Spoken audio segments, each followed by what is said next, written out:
Glück ist wichtig. Mit dem Fabian Unterreger. Am Mittwoch, am 9. Bundesratswahl. Natürlich wichtig, dass wir das hier in unserer Freitagsrunde voraus mal diskutieren. Was berichten eigentlich Kollegen von der Tagesschau, Florian Inhauser? The question is, wer kommt ins Machtzentrum des Bundeshauses?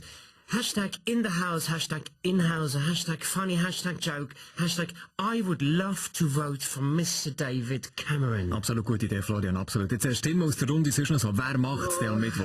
Wie gesagt, ich bin's der Waschi. Wie schon gesagt, alle streiten, ob es ein Mann oder eine Frau wird. Oder ich frage, warum nicht mal ein Tier, ein extrem gescheiter Hund oder so.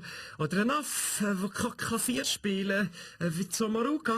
Ja, Bundesratswahlen, das 3-Ticket von der SVP, über das wollen wir natürlich reden. Welcher wird's von diesen 3 vorgeschlagenen? Herr Mörgeli, für euch ist ja das mal alles so ein bisschen aus der Distanz, oder? Weil, schauen Sie, es gibt ja nur einen Sitz zu vergeben. Also muss es der Aschi Vollzug sein, weil ein Welcher und ein Tessiner müssen wir ja beide zusammen wählen, dass wir ein ganze Schweiz rettet, verstehen Sie? Es ist noch so die Meinung von unseren Politkenner, unser Politsoziolog, der Jean Ziegler. Was denken ihr, wer Herr wird's? Doriani, während wir da reden, wird auch 4 Jahre Bundesrat gewählt.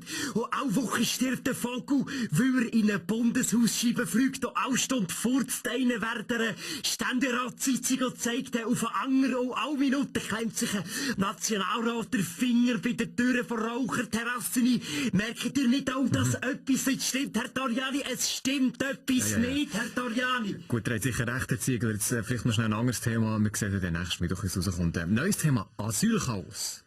Das ist das Schweizer Unwort vom Jahr.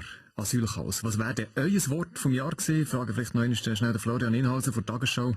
Hashtag Word of the Year. Nein, Hashtag ist letztes Jahr das Wort vom Jahr gewesen. Roger Federer vielleicht? Ja gut, mein Unwort vom Jahr heisst Djokovic und das vom Jahrhundert Heinz. Ja, aber Namen sind nicht erlaubt gewesen bei dieser Wahl. Okay, Saber Roger, ich sag nur eins, Saber, das ist das Unwort vom Jahrhundert. Roger, du meinst, du bist der Michelangelo vom Tennis und bringst dann so einen Terrorschlag wie der Saber in das grossartige Game. The world of tennis is absolutely not amused. Hashtag not amused. Wes nach mir ging, der wäre das Wort vom Jahr nicht Saber, sondern Sabere. Ah ja, Stefan Eicher-Saber. Ja, mir ist aufgefallen, dass ich gäng sabere, wenn ich schöne Tätigkeiten nachgegangen. Ich sabere beim Schmusen, ich sabere beim Früchtessen, beim Wein über meinen Körper leeren, beim Ponyreiten, beim Delfin streicheln und beim Blutfederball spielen. Zum Glück ist wichtig.